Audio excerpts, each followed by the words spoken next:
Bonjour.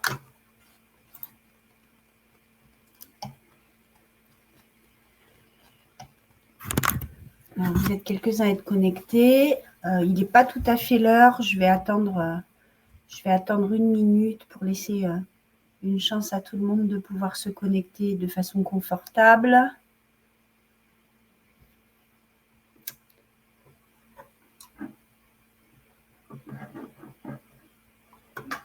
Ah, je vois que certains notent de quel département ils sont issus.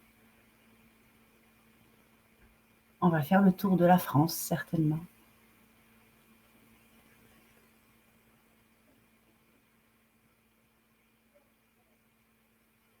Allez, il est midi pile. Je vais attendre encore 30 secondes et puis je vais démarrer puisque vous allez voir que le programme est assez dense aujourd'hui.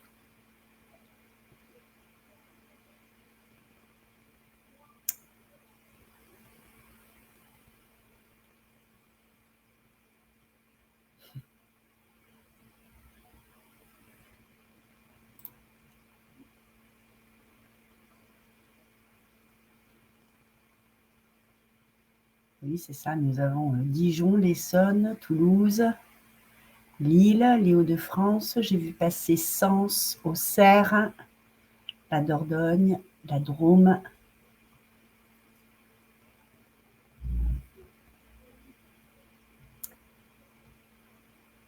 Bon, Montbéliard, Mantes-la-Jolie. Allez, on va arrêter notre tour de France et on va pouvoir démarrer ce webinaire qui est organisé dans le cadre des semaines de l'évolution professionnelle qui ont commencé la semaine dernière. Et donc, nous sommes sur cette deuxième semaine. Juste quelques règles de fonctionnement avant qu'on rentre dans le cœur du sujet. Pardon. Alors, vos micros sont coupés, mais vous avez la possibilité de poser vos questions dans le chat. Et en fin de webinaire, on prendra un temps pour tenter de répondre à toutes les questions qui auront été posées. Je ne vous garantis pas que ce sera possible pour toutes les questions, mais en tout cas, on fera de notre mieux pour y répondre. Donc, nous sommes ici dans le cadre des semaines de l'évolution professionnelle, comme je vous disais en introduction, qui ont été organisées par le réseau de l'APEC et les réseaux Avenir Actif, qui sont les opérateurs du conseil en évolution professionnelle des salariés du secteur privé et des indépendants. Et donc, c'est une série de webinaires autour de 70 thématiques qui sont accessibles à tous, voilà, sur simple inscription. Et l'idée, voilà, vous avez tous exprimé le fait de venir des 4, 5, 6, 7 coins de la France. Voilà, l'idée, c'est aussi que ça puisse être accessible à tous sur des thématiques qui sont des thématiques communes à toutes les personnes, quel que soit l'endroit où on puisse résider, et des thématiques en lien avec le travail et la vie professionnelle. Quelques mots également pour me présenter. Donc, moi, je suis Virginie Augros, je suis coordinatrice pédagogique du réseau Avenir Actif en Occitanie. Alors, pour finir le tour de France, je suis basée à Albi, très exactement, mais je m'occupe de tous les intervenants du Conseil en évolution professionnelle d'Avenir Actif dans toute la région Occitanie. Donc, voilà le grand écart entre l'ancienne région Midi-Pyrénées et l'ancienne région Languedoc-Roussillon, pour vous le situer. Alors, la thématique d'aujourd'hui s'intitule « Je me sens en situation d'épuisement professionnel ». Alors, de quoi on va parler? 3 grandes parties dans cette présentation autour de 3 grandes notions qui rejoignent cette situation d'épuisement professionnel dont on va parler. Donc, on va parler du burn-out, on va parler qui est le plus connu, et on va parler aussi de 2 notions qui sont un peu plus récentes et un peu plus mal connues, on va dire, le bore-out et le brown-out. Donc, voilà, de quoi s'agit-il? Et puis, comment le conseil en évolution professionnelle peut vous aider si vous vous sentez dans ce type de situation. Alors, première partie, on va parler du burn-out, qui est une notion qui est plutôt Alors à la fois bien connu et mal connu, c'est-à-dire que c'est un mot qu'on a tous entendu dans nos vies, mais qu'il est parfois difficile de définir. On y met un petit peu tout dans cette notion de burn-out, donc on va essayer ensemble de préciser un petit peu un burn-out, qu'est-ce que c'est, comment ça se manifeste, c'est quoi les symptômes, comment est-ce qu'on peut le détecter, et puis comment est-ce qu'on peut agir pour essayer de prévenir les situations de burn-out dans les entreprises, et vous-même en tant qu'individu et salarié peut-être, comment est-ce que vous pouvez vous-même vous protéger du burn-out. Alors, la définition du burn-out, alors c'est une notion qui est plutôt récente, qui date des années 80. La définition officielle, en tout cas une des définitions officielles du burn-out, c'est un syndrome d'épuisement émotionnel, de dépersonnalisation et de réduction de l'accomplissement personnel qui apparaît chez les individus impliqués professionnellement auprès d'autrui. Alors, qu'est-ce que ça veut dire? Syndrome d'épuisement émotionnel. Donc, l'épuisement, on sait à peu près tous de quoi on parle. Donc un manque d'énergie, le sentiment que nos ressources sont épuisées et qui induisent une démotivation au travail. La dépersonnalisation, c'est le développement d'attitudes et de comportements qui sont détachés vis-à-vis du travail. Donc, on va mettre le travail à distance, on verra comment. Et puis, une réduction de l'accomplissement personnel, donc qui est aussi la conséquence du burn-out, qui s'entend comme un sentiment de ne plus être réellement à sa place dans la situation de travail. Donc l'épuisement, il est physique, il est émotionnel, il est mental, et souvent ce sont une résultante de situations de travail qui exigent de l'investissement, et notamment sur le plan émotionnel. Donc il y a 3 dimensions. Donc l'épuisement émotionnel, qui est la dimension la plus centrale quand on parle de burn-out. Donc, c'est vraiment une fatigue extrême qui se manifeste. Alors, ce n'est pas une fatigue qu'on pourrait qualifier de saine. Ben voilà, vous avez eu une grosse journée de travail, vous êtes fatigué, ou une grosse semaine de travail et vous vous sentez fatigué. Là, c'est vraiment une fatigue extrême qui se manifeste dans le temps, et avec des temps de repos qui sont insuffisants pour soulager cette fatigue. Donc, vraiment, c'est là qu'on parle de fatigue extrême.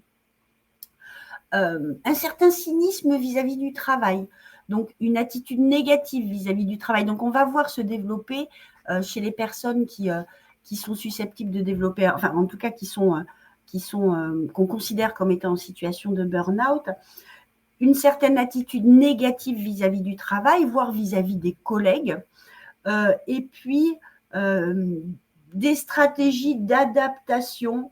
Voilà, ça peut être considéré comme des stratégies d'adaptation. Le travail me prend beaucoup de temps, donc en fait, pour me protéger, je vais mettre le travail à distance. Mais en tout cas, voilà, ce cynisme, il se manifeste dans des paroles et dans des actes. Une certaine distance, voilà, qui est mise. Et puis la troisième dimension, c'est la diminution de l'accomplissement personnel au travail. Donc, on ne ressent plus de satisfaction à réaliser son travail. Donc, ce qui induit aussi une dévalorisation de soi. Comme je ne m'investis plus, c'est que peut-être je ne suis pas capable. Donc, vous voyez, c'est les pensées qui peuvent survenir. Alors, faisons un petit peu attention à cette troisième dimension, parce que ça peut être la diminution de l'accomplissement personnel au travail, ça peut être, sans être du burn-out, ça peut être une conséquence du stress, sans pour autant que ce soit du burn-out. Donc voilà, ça peut être un peu controversé, en tout cas, cette dimension-là. Donc, on a la perte de l'engagement, des sentiments qui sont modifiés, donc avec cette attitude très cynique et très distanciée vis-à-vis du travail, les sentiments qu'on peut éprouver vis-à-vis de nos tâches. Et puis, avec l'idée de ne plus avoir d'accomplissement personnel, il y a aussi le sentiment qu'on n'est peut-être plus en adéquation avec notre poste. Donc, un sentiment de perte de compétences aussi. Donc, ça peut être ces trois dimensions-là qu'on retrouve dans le burn-out. Donc, voilà le paysage général. Et alors, comment ça se manifeste, le burn-out? Donc, dans le corps et dans l'esprit des personnes. Alors, il y a des manifestations qui sont émotionnelles. Donc, on est irritable, agacé, mais aussi hypersensible. Il peut y avoir des manifestations émotionnelles assez intenses. Ça peut être des pleurs, ça peut être des colères. Mais en tout cas, voilà, il y a les émotions qui sont exacerbées. Il y a des manifestations physiques au burn-out. Il ne faut pas oublier que notre corps nous dit des choses, et donc ça peut être de la prise de poids ou de la perte de poids. Ça peut être de la tension artérielle qui s'installe, ça peut être des troubles du sommeil, et ça peut aller parfois jusqu'à des nausées. Vraiment, voilà, physiquement, les personnes souffrent dans leur corps. Il y a des manifestations cognitives. Donc la concentration qui baisse, on n'arrive plus à se concentrer sur ses tâches, on a des oublis, donc la mémoire aussi, la mémoire du travail en tout cas est altérée, et puis on peut avoir aussi du mal à ressentir des difficultés à prendre des décisions au travail. Des manifestations comportementales, alors ça va aussi avec les émotions, l'agressivité dont je vous parlais à l'instant, et puis des personnes qui s'isolent aussi souvent. Donc, qui vont éviter les rapports interpersonnels avec leur hiérarchie, avec leurs collègues. Et enfin, des manifestations motivationnelles, c'est-à-dire voilà, le moral qui baisse, l'envie d'aller au travail qui baisse aussi, donc vraiment une grosse perte de motivation. Et puis, une dévalorisation de soi et le sentiment d'être pris au piège un peu dans le travail, en fait. Donc, voilà un petit peu le panorama très, très réjouissant du burn-out. Donc, attention, le syndrome d'épuisement professionnel est à distinguer aussi du stress chronique. Mais souvent, en fait, on peut confondre les deux. Donc, je vous disais, il y a certaines manifestations qui sont les conséquences d'une exposition au stress. Donc, c'est un stress chronique, mais le syndrome d'épuisement professionnel ou burn-out, donc les facteurs de risque sont similaires, mais ce qui les différencie, c'est la façon dont on est engagé au travail.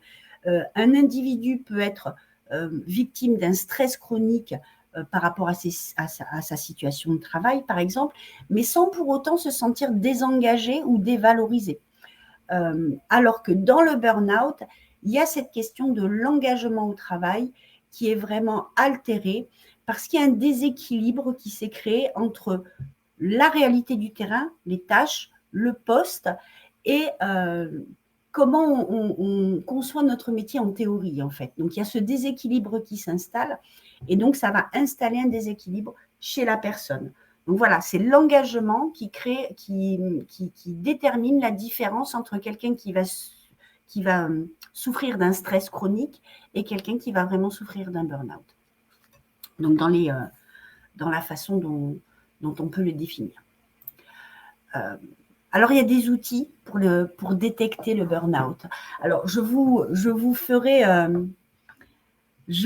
grâce des différents tests qui existent. Voilà, ce qui est important de savoir, c'est qu'il existe des tests qui vont repérer les phénomènes de dégradation du rapport au travail et qui vont permettre à l'individu d'exprimer ses difficultés.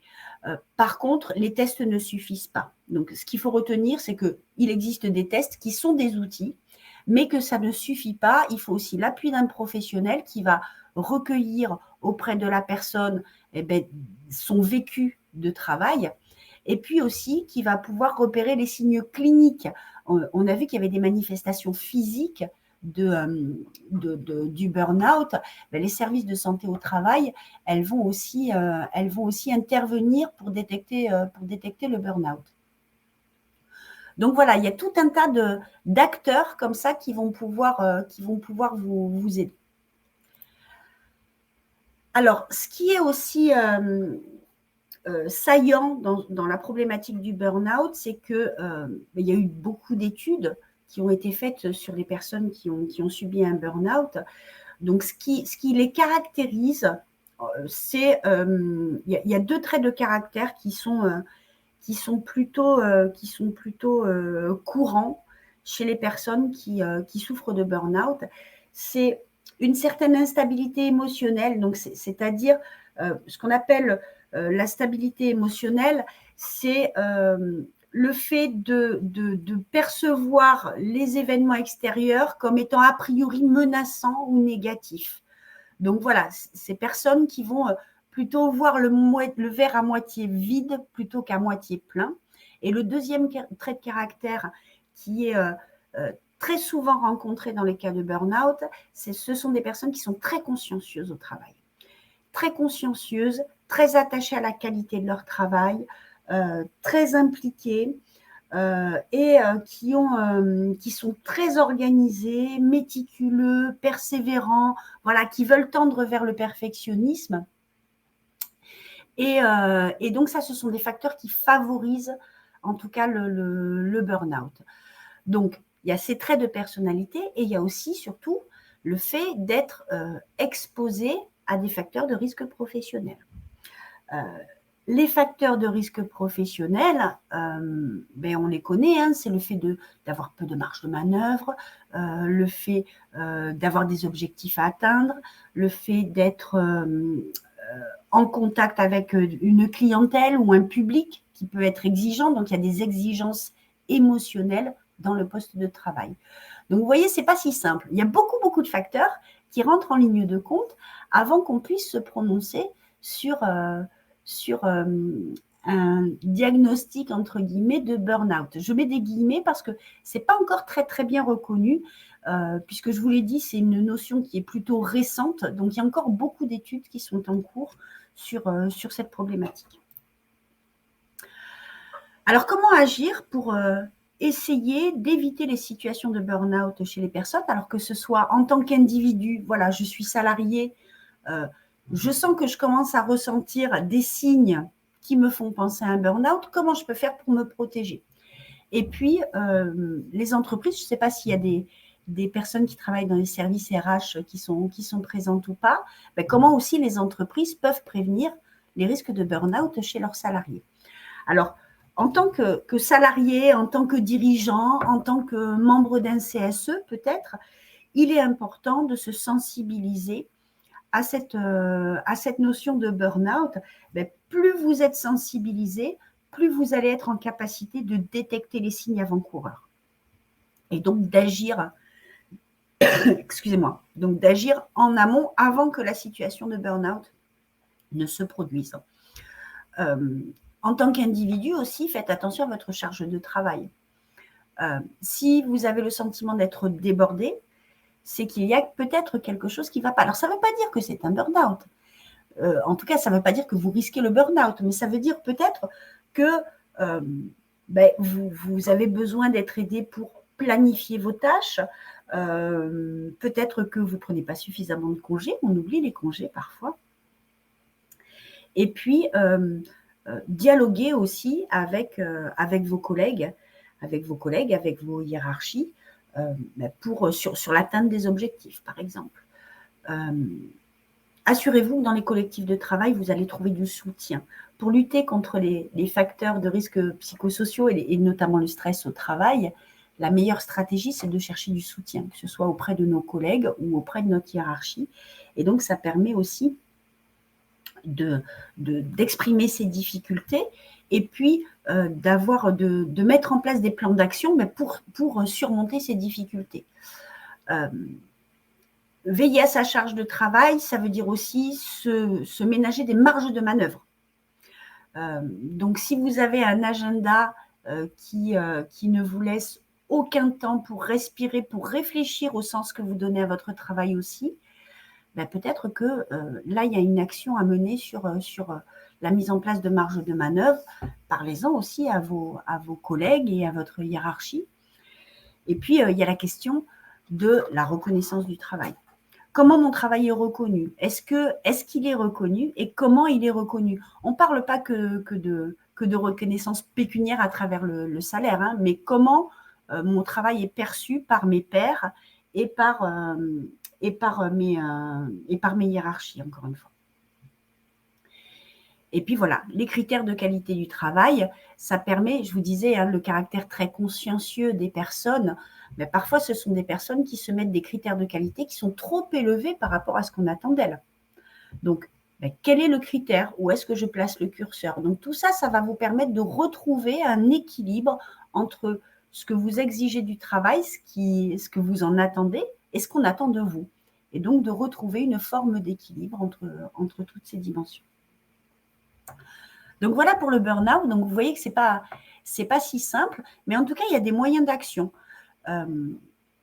Donc moi, je travaille pour le réseau Avenir Actif. Je dispense le conseil en évolution professionnelle. Le conseil en évolution professionnelle, il peut vous aider si vous êtes dans une situation que vous pressentez comme étant risquée en termes d'épuisement au travail, puisque c'est un service qui est gratuit. Enfin, on en reparlera. Je vous en dirai un peu plus à la fin de la présentation.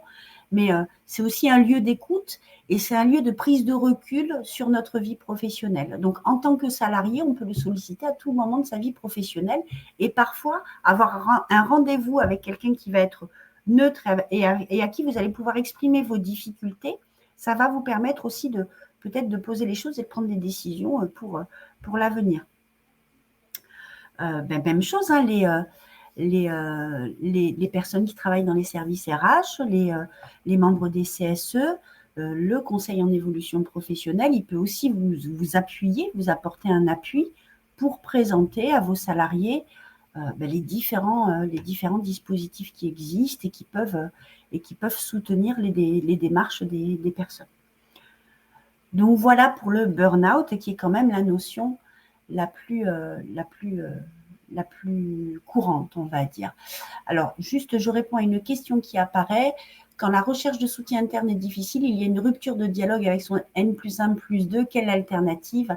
Quel lien entre le CEP et l'entreprise? Médiation possible? Alors non, le CEP ne fera pas de médiation, mais je vais vous expliquer pourquoi en fin de présentation, quand je vous présenterai justement ce que peut vous apporter plus en détail, ce que peut vous apporter le conseil en évolution professionnelle.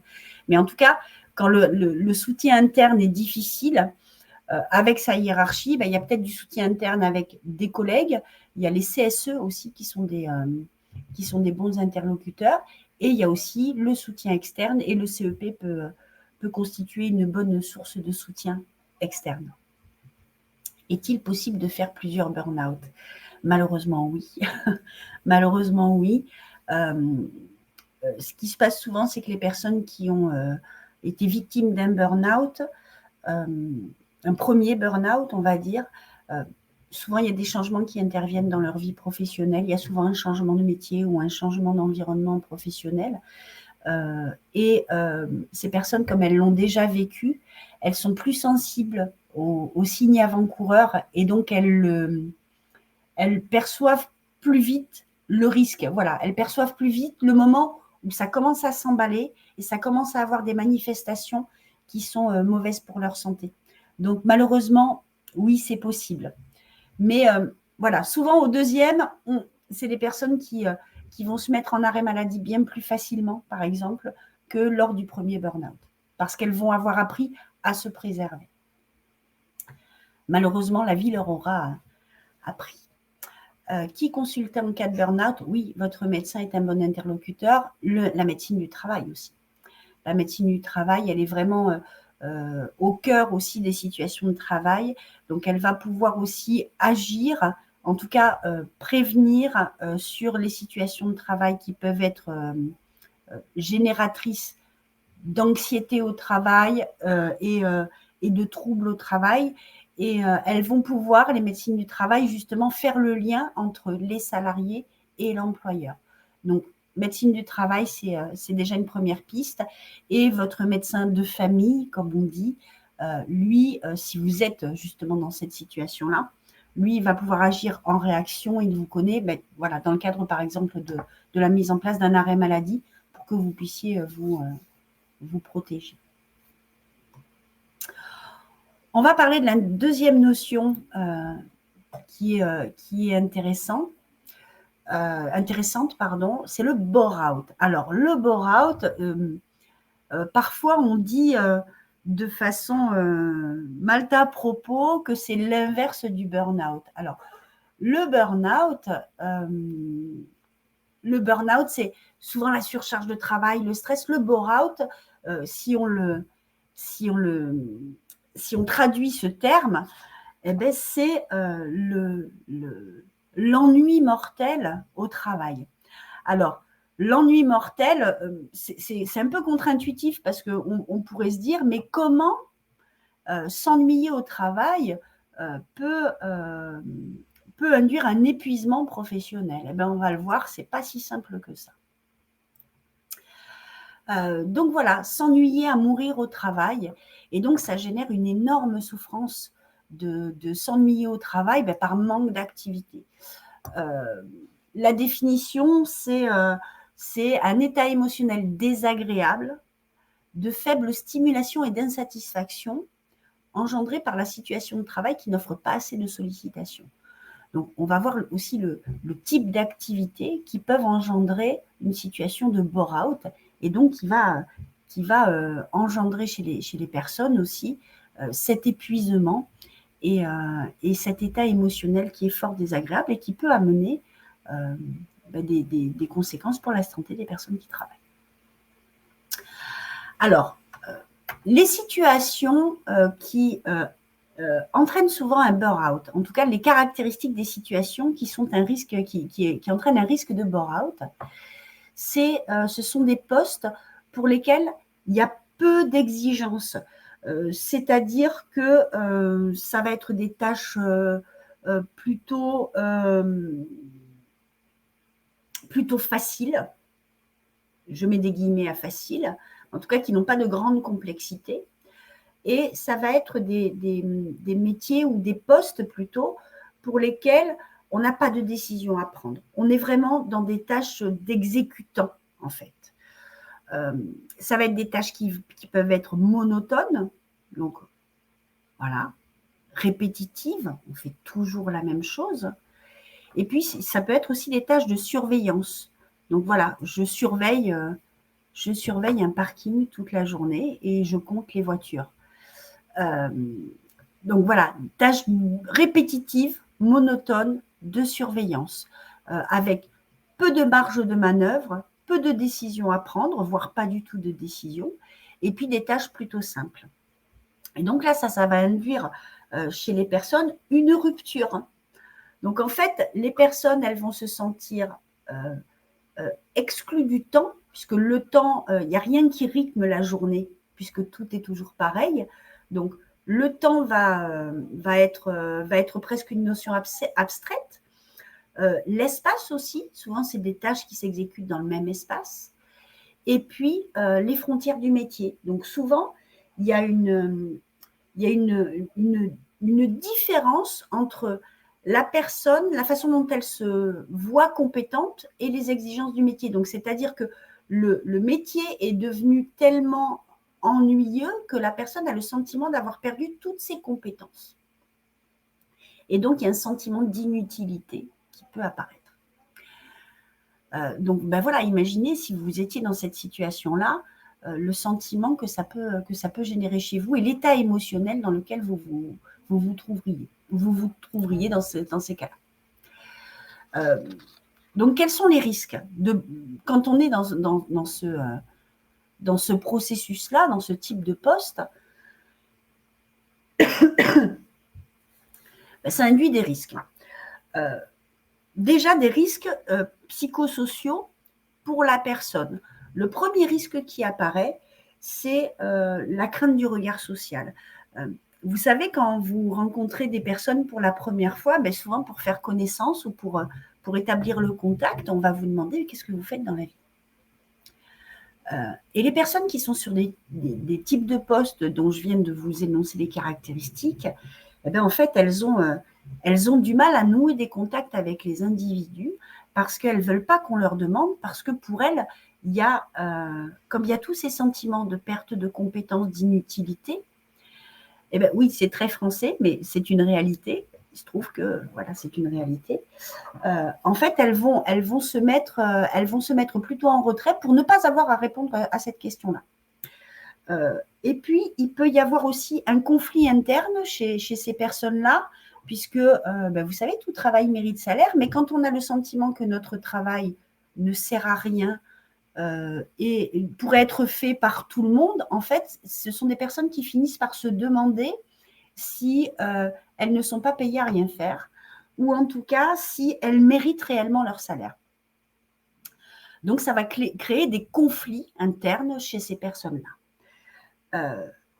Il y a des risques aussi dans l'organisation du travail, en fait, la façon dont le travail est organisé dans les entreprises, puisque quelqu'un qui va souffrir de bore-out va se mettre en retrait et ça va déséquilibrer toute l'organisation du travail, à l'échelle d'un service, par exemple. Il y a des risques aussi de perte de repères pour ces personnes-là, parce qu'elles ne vont pas suivre les évolutions de l'entreprise du métier. Et puis, le risque pour ces personnes aussi, c'est la mise au placard. La mise au placard, alors il peut y avoir plusieurs types de mise au placard. Ça peut être une mise au placard de type social. Donc, par exemple, une personne qui a eu des difficultés de santé, on va la mettre sur un poste aménagé pour pouvoir justement, suite à un arrêt maladie, par exemple, pour qu'elle puisse reprendre le travail un peu en douceur ou en tout cas avec moins d'exigences physiques, par exemple, qu'auparavant. Et donc, la personne aura le sentiment que on l'a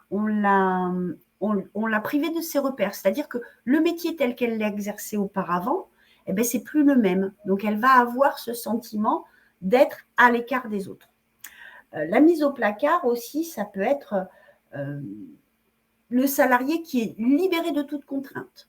Donc, c'est-à-dire qu'on ne lui demande plus de compte, on ne lui demande plus ce qu'il fait, on lui laisse une totale liberté sur sa journée. Et donc, ça, c'est des mises au placard dont on a l'impression que la personne ne souffre pas, parce que finalement, elle s'occupe. Il n'y a plus aucun contrôle sur son travail. Par contre, elle, ce qu'elle va perdre, c'est le sentiment d'appartenance à l'entreprise, puisque finalement, elle fait ce qu'elle veut, donc elle pourrait ne rien faire, que ce serait la même chose. Et puis, il y a une mise au placard aussi où la personne, elle n'a plus on ne sait plus pour qui elle travaille, elle n'a plus de rattachement hiérarchique et finalement, elle ne sait plus vraiment ce qu'elle doit faire. Donc, je suis en train de lire, pardon. Il y a aussi des métiers dans lesquels nos missions évoluent en fonction du besoin des personnes que nous accompagnons. Donc, quand il ne se passe rien, nous devons solliciter en permanence les personnes accompagnées. Oui, je vais y venir. Et donc, le fait de ne rien faire, en fait, donc il y a des risques invisibles, c'est qu'il y a des effets à cette non-action, c'est-à-dire que, voilà, il y a un inconfort émotionnel, donc c'est je ne fais rien, ou en tout cas, j'ai le sentiment que je ne fais rien. Donc, ça amène une altération de ma santé, puisque j'ai des ruminations. J'ai le sentiment que mes ressources ne sont pas utilisées. Donc, en fait, ça va vraiment avoir des effets sur mon psychique, mais aussi sur mon physique. Et les effets, ça va être aussi de l'anxiété et puis des manifestations physiologiques avec des personnes qui commencent à développer des problèmes de santé, aussi de santé physique. Alors, est-ce qu'il y a un profil type ? Non, il n'y a pas de profil type. En fait, voilà, il y a des causes qui induisent des situations, mais il n'y a pas de profil type, comme pour le burn-out, par exemple, où on a parlé de personnes qui pouvaient être particulièrement méticuleuses, ou en tout cas avoir besoin d'être très méticuleux et très carrés dans leur travail. Il y a donc 3 causes.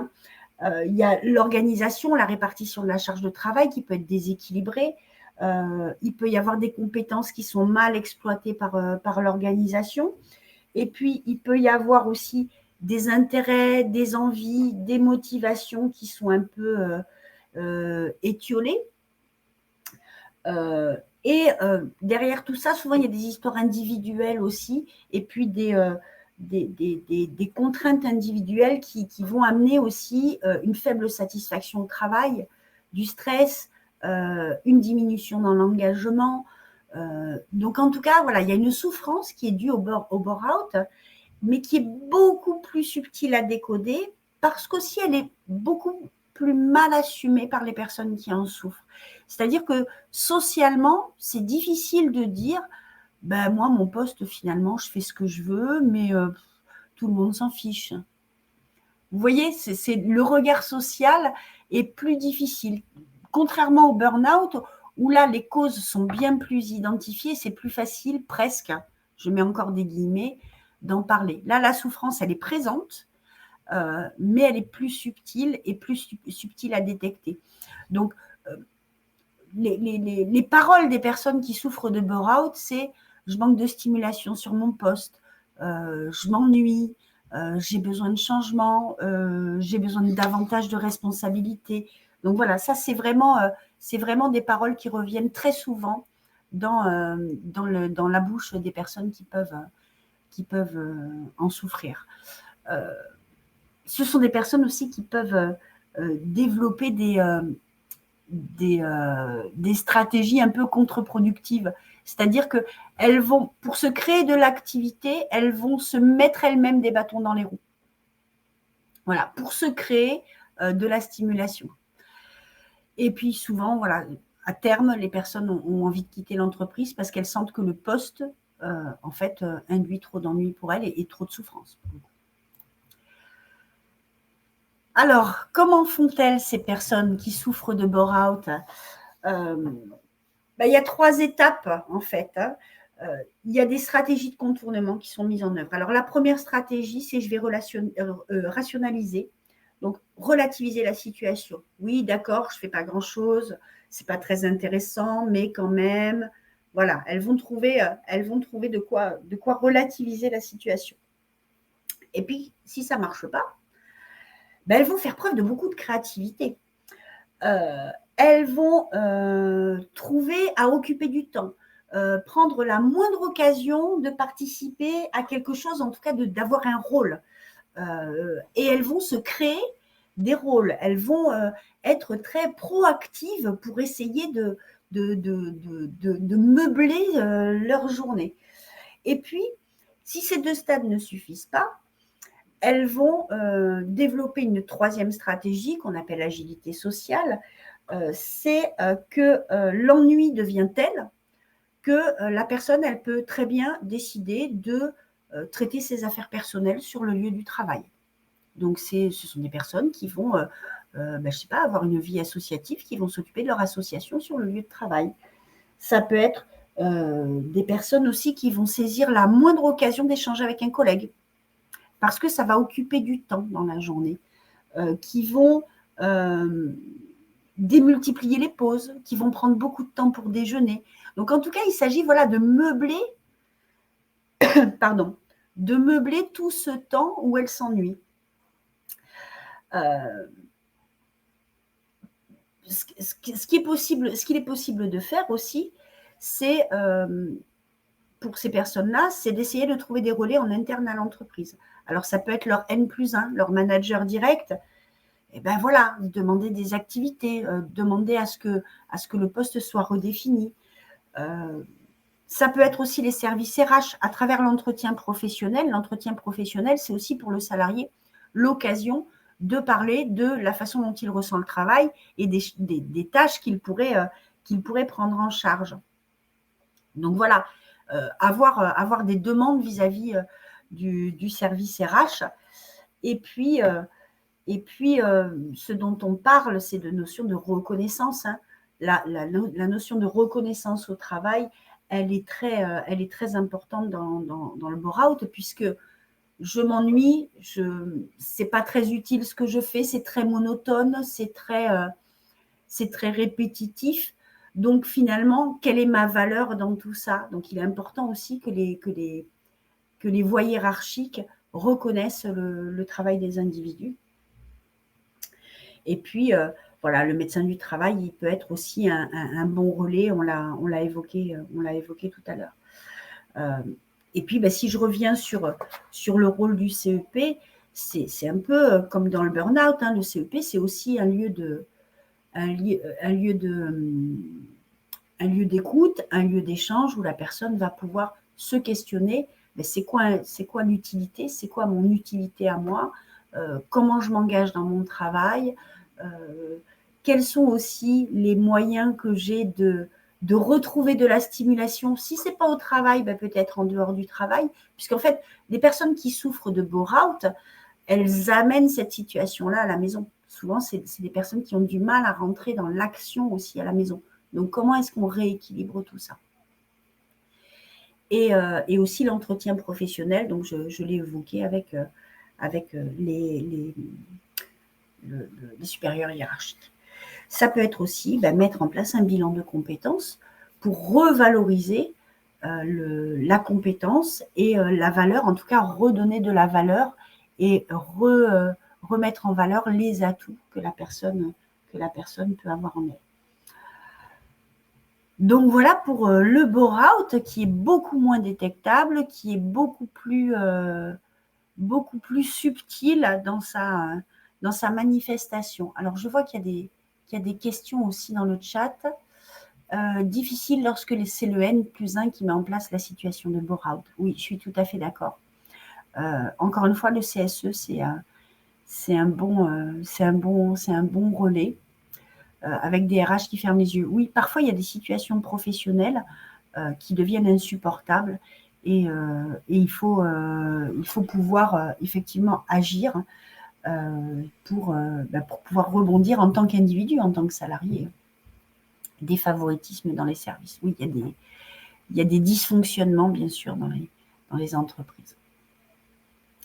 Certaines se servent du bore-out pour dégraisser les effectifs. En fait, vous voulez dire par là, j'imagine que l'organisation organise, enfin, en tout cas, met en place des situations, des postes de travail dans lesquels l'ennui va être très présent et qui vont pousser les personnes à quitter l'entreprise. Hein. J'imagine que c'est ça que vous voulez dire.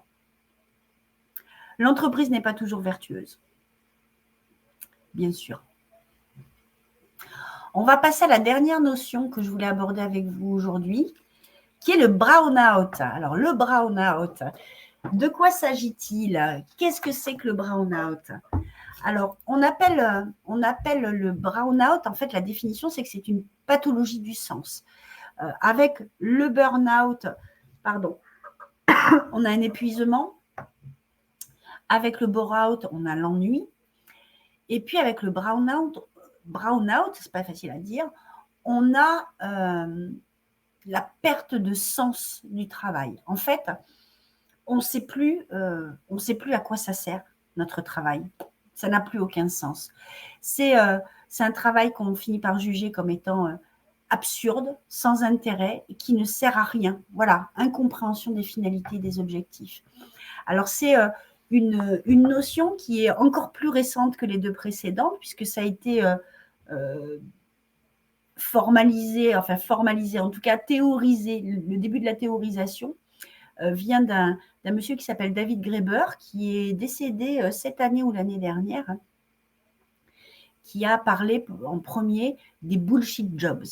En fait, il a écrit un bouquin qui s'appelle Bullshit Jobs dans la fabrique des métiers à la con, si ma mémoire est exacte, où il décrit certains postes, notamment dans des grandes entreprises, où il y a des personnes dont l'unique tâche, en tout cas 5 jours par semaine, c'est de remplir des tableaux Excel avec des indicateurs sur la production. Mais ces tableaux ne servent à rien puisque personne n'en fait jamais rien.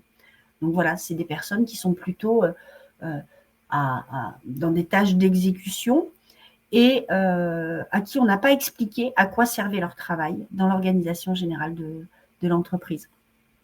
Donc en fait, ils exécutent ce travail mais sans savoir à quoi ça va servir. Donc en fait, on a une perte totale de motivation, puisque si je ne sais pas à quoi sert mon travail, pourquoi est-ce que je le ferai? Puisque peut-être qu'il ne sert à rien. Vous voyez, c'est ça le cheminement qui se profile dans l'esprit des personnes. Donc, ok, je suis sur mon poste, je fonctionne, je suis compétente, je suis active, mais par contre, je ne sais pas à quoi ça sert. Donc, en fait, 3 questions à se poser. Est-ce que ça me satisfait? Est-ce que je comprends les objectifs de mon activité? Et est-ce que je me sens en cohérence avec ce qu'on me demande de faire? S'il y a 3 non, là, il y a un risque de burn-out. Donc, la différence, en fait, c'est que, voilà, la personne, elle est toujours active, elle est même très active parfois, mais il y a ce sentiment d'absurdité qui vraiment prédomine. Voilà. Elle n'est pas, forcément en surcharge, elle n'est pas en sous-charge, mais par contre, c'est un peu ce qu'elle ressent souvent, c'est la logique du chiffre d'affaires. Ben voilà, je travaille, mais parfois, ça va à l'encontre de mes valeurs et de mon éthique. Donc, il y a un décalage entre le sens que je mets dans mon travail et le sens que je pense que l'entreprise met dans mon travail. Alors, je vais vous épargner aussi les comportements et les sentiments des personnes qui vivent ça, mais voilà, ça tourne autour du travail qui devient une corvée parce qu'il n'y a plus de sens, de personnes qui prennent plus de décisions, de personnes qui intellectuellement participent, mais sur le minimum syndical, donc qui ne vont pas aller, qui sont plus stimulés, qui essayent d'éviter les réunions d'ailleurs, puisque ça n'a aucun sens pour elles d'être en réunion. Et puis, des personnes qui ont souvent perdu leur sens de l'humour, qui aussi développent des pathologies physiques. Et il y a aussi des conséquences sur la vie familiale. Donc, c'est-à-dire que cette perte de sens au travail, elle va rejaillir aussi sur la vie familiale et la vie personnelle.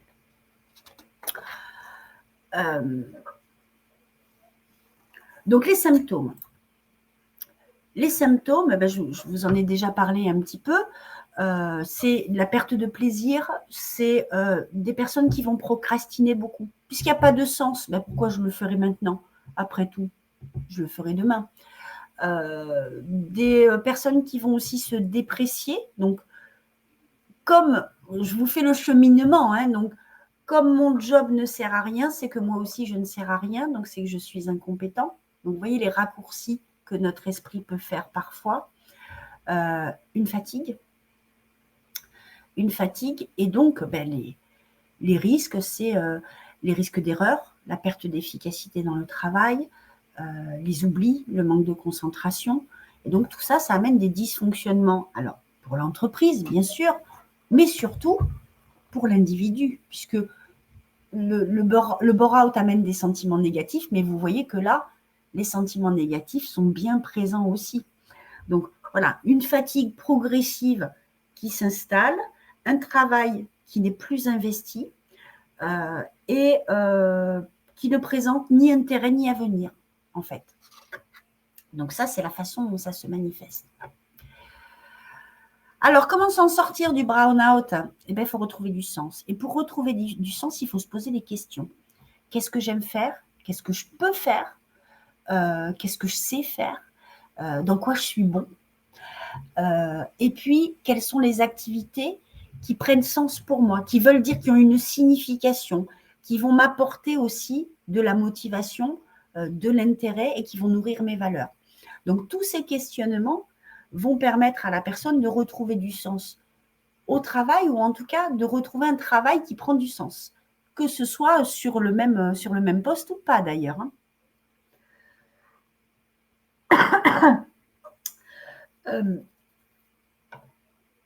Pardon, excusez-moi, j'ai un chat dans la gorge.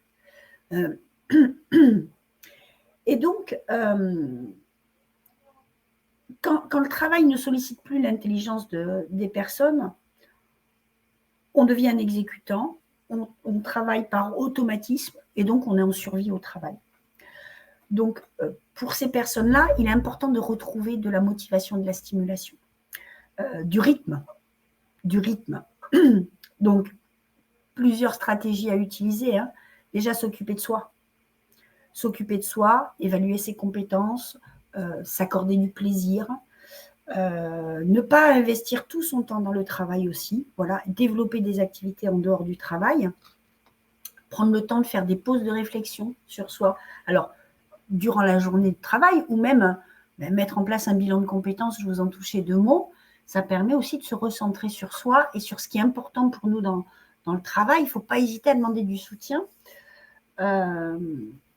Il faut une stratégie aussi qui consiste à éliminer la routine. Quand on est dans une situation de travail qui implique du burn-out, en fait, il y a une routine qui s'installe et en fait, on est en pilote automatique.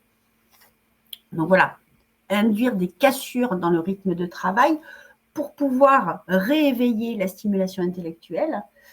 Et puis, il y a une troisième stratégie qui est aussi d'envisager de changer de travail. Alors, c'est la stratégie la plus radicale, mais pour une personne qui subit une situation de burn-out, si elle voit qu'il n'y a aucune issue, que son poste ne changera jamais, que ses relations avec la hiérarchie, en tout cas ses échanges avec la hiérarchie ou avec ses pairs ne vont rien changer à la situation de travail, ça peut être aussi une issue qui est tout aussi respectable qu'une autre, en tout cas. Voilà, quand ça ne fonctionne plus, ça ne fonctionne plus. Donc, vous voyez ces 3 notions. Donc, ces 3 situations de travail différentes, le burn-out, le bore-out et le brown-out, ce sont des situations qui engendrent de la souffrance et de l'épuisement chez les personnes. Donc, il ne faut pas hésiter, voilà, avec des causes qui sont différentes et des manifestations qui peuvent être aussi différentes. Mais en tout cas, il ne faut pas hésiter à demander du soutien quand vous ressentez ce type de symptômes dans votre quotidien de travail. Alors, on parle de symptômes qui s'installent et qui durent, bien entendu. Hein. Mais voilà, le soutien, c'est assez essentiel pour pouvoir lutter et en tout cas développer des stratégies de contournement, d'évitement ou en tout cas de remédiation à ces situations-là. Et pour en revenir au conseil en évolution professionnelle, juste quelques mots sur ce service. Donc, c'est un service qui est public, qui est gratuit pour tous les salariés du secteur privé et pour les indépendants. Donc, c'est un espace aussi où vous pouvez faire le point sur votre situation. Ce qui se dira restera confidentiel et vous aurez une oreille neutre, impartiale et attentive. L'idée, c'est que le conseil en évolution professionnelle, il est à la porte de chacun des salariés, puisqu'il y a beaucoup de lieux d'accueil partout en France. Donc, il ne faut pas hésiter à prendre rendez-vous pour un premier rendez-vous pour faire le point sur la situation et pour être aidé pour développer des stratégies pour évoluer professionnellement. Donc, c'est un très, très bon interlocuteur, le conseil en évolution professionnelle. Vous allez dire que je prêche pour ma paroisse, mais je vous assure que j'y crois. Donc, tout le monde peut le solliciter. Et en fonction de votre statut, vous allez solliciter l'un ou l'autre des interlocuteurs qui apparaissent à l'écran. Donc voilà, salariés du privé, indépendants, c'est le réseau Avenir Actif. Les personnes qui sont cadres, qu'elles soient en recherche d'emploi ou salariés, ça peut être l'APEC. Les chercheurs d'emploi, ça va être France Travail.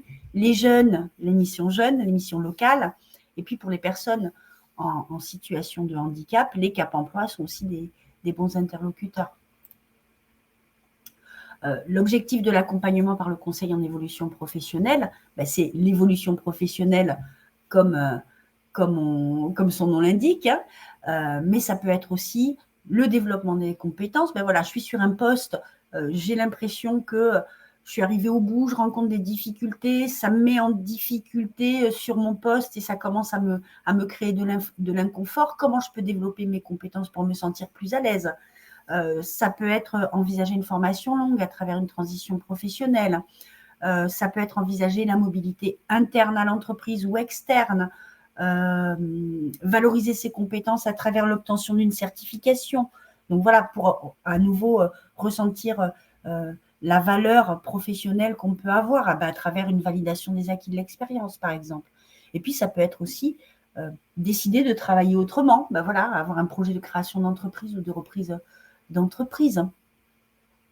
Donc voilà, tous ces sujets-là et bien d'autres encore, ce sont des situations, en tout cas des questionnements que les personnes qui sollicitent le conseil en évolution professionnelle viennent nous apporter. Alors, je vois des questions, je vais essayer d'y répondre. Peut-on prendre rendez-vous durant son temps de travail? Alors, le rendez-vous, en général, il a lieu en dehors du temps de travail. Par contre, ce que vous devez savoir, c'est que pour les salariés, par exemple, comme vous êtes salarié, comme notre public, c'est des salariés, on propose des horaires qui sont élargis. Donc, voilà, à partir de 8 h le matin jusqu'à 19h30 le soir, certains samedis. Et puis, selon votre employeur, vous pouvez aussi négocier avec votre employeur de vous rendre à votre rendez-vous de conseil en évolution professionnelle sur votre temps de travail. Ça, si vous sentez que votre employeur peut y être ouvert, vous pouvez tout à fait le demander. Hein. Ça arrive assez fréquemment. Ok, membre du CSE. Oui, vous pouvez faire des alertes à l'inspection du travail, je suis d'accord. Si vous êtes membre d'un CSE et qu'il y a un management toxique qui pousse à la démission les salariés, ou en tout cas, les indicateurs, c'est les arrêts maladie, hein, l'indicateur très très fort, vous pouvez faire une alerte à l'inspection du travail, à la médecine du travail qui doit normalement diligenter une enquête. Comment arriver à changer de travail quand on est dans ces situations, perdre de la clairvoyance, de la confiance en soi, de la notion de valeur? Mais justement, c'est le premier travail qu'on va faire. C'est aider la personne à prendre du recul sur sa situation et l'aider à valoriser ses atouts. Salarié de la mutualité sociale agricole. Mutualité sociale agricole, est-ce que c'est assimilé secteur public ou pas? Si c'est assimilé secteur public, il vous faut voir avec votre service RH qui doit normalement dispenser le conseil en évolution professionnelle. Donc voilà, je pense avoir répondu à la question. Pas de CSE dans mon entreprise. Ben, s'il n'y a pas de CSE, inspection du travail, médecine du travail. Risque d'être prêt à accepter n'importe quel poste pour changer. Oui, je suis d'accord. Dans le brown-out, mais aussi dans le burn-out et dans le bore-out, la personne, elle veut tellement se sortir de cette situation qu'elle peut être amenée à prendre n'importe quel poste qui passe à sa portée. Et ça peut avoir des conséquences. D'où l'intérêt aussi d'aller chercher du soutien avant. Alors, un passage à l'acte, je m'entends, mais en tout cas, avant d'avoir une réaction un peu épidermique sur l'émotion. Le CEP doit parfois fournir une synthèse, notamment pour demander un financement de formation. Alors, oui, à l'issue des rendez-vous que vous avez avec votre conseiller en évolution professionnelle, il y a un document de synthèse qui vous est remis. Ce document de synthèse, il vous est remis à vous et à vous seul. C'est-à-dire que c'est vous qui allez faire le choix ou non de l'utiliser. Ben, par exemple, s'il y a une demande de financement de formation, c'est vous qui allez fournir ce document. Le conseil en évolution professionnelle ne transmet jamais aucune donnée sur les personnes à un organisme extérieur, mis à part à l'État, puisque ça concerne l'État. Toujours est-il que ce document de synthèse, il est co-rédigé avec vous. Donc, s'il y a des éléments que vous ne voulez pas voir figurer sur ce document de synthèse, il en sera tenu compte, bien entendu. Et il ne laissera apparaître aucun élément personnel. Il va vraiment le fil rouge, ça va être votre projet et comment vous avez été accompagné, quelles sont les actions qui ont été menées avec en ligne de mire votre projet ou votre problématique. Donc voilà, j'espère avoir répondu à votre question. Oui. Un bilan de compétences peut être une option intéressante avec un consultant de confiance. Je suis tout à fait d'accord avec vous. Pour effectuer un bilan de compétences et qu'il soit efficace, j'aime pas trop ce mot, mais on va le dire, il faut que vous puissiez vous sentir en confiance avec la personne qui va vous accompagner. Je vois que oui, si l'employeur ne change rien, nous n'avons pas les moyens de saisir les prud'hommes. On peut être en poste et saisir les prud'hommes. Hein. Donc voilà. Le CEP et bilan de compétences n'a pas détecté le burn-out. Alors, les personnes qui vous accompagnent dans le cadre du CEP ou dans le cadre d'un bilan de compétences ne sont pas médecins. Donc, c'est compliqué de détecter. On peut, et d'autant plus que ce sont des situations qui sont encore mal définies. Voilà, il y a encore des recherches dessus. Donc, on ne peut pas poser un diagnostic de burn-out. Ça va vraiment être le corps médical. Voilà, il va y avoir une interaction de beaucoup d'acteurs qui vont rentrer en ligne de compte.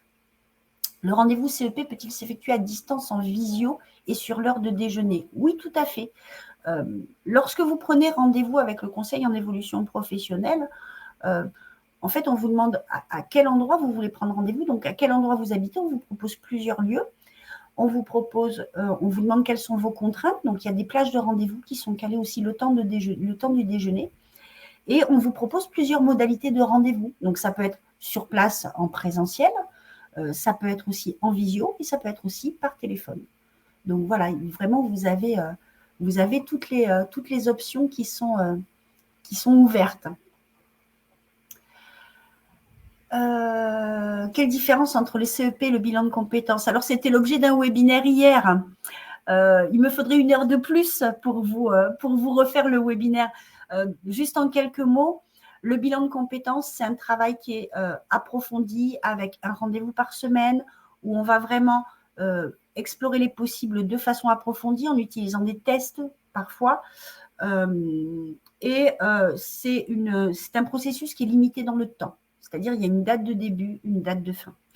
Le CEP, c'est un accompagnement qui est plus dans l'instant en réaction à votre demande et qui peut s'étaler dans le temps tout au long de votre vie professionnelle. Donc, vous voyez, même si l'objectif est le même, à savoir valider, mettre en place, élaborer un projet professionnel, dans ces modalités de mise en œuvre, ce n'est pas tout à fait la même chose.